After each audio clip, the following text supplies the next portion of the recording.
asalaamaaleykum wa rahmatulah sëñ Abdou Samad Mbacke ñu ngi ziar bu baax a baax. ah tabaarakallaa dégg nañ sa waxtaan rek sëñ Mountakha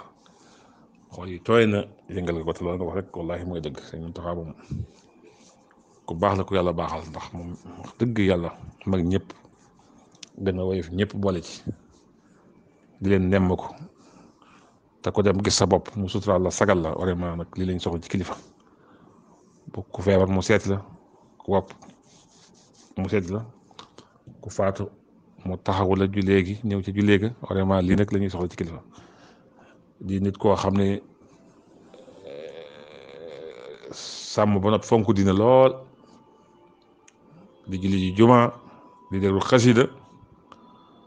mbokk mu dem gis sa bopp yàlla lañu soxla ci kilifa te am na ko kon nag yàlla na ko fi yàggal yàlla na fi yàggal lool te wéral di sunu sag di yor pusay ñëw naka waajur mu tedd ba daan defee ndax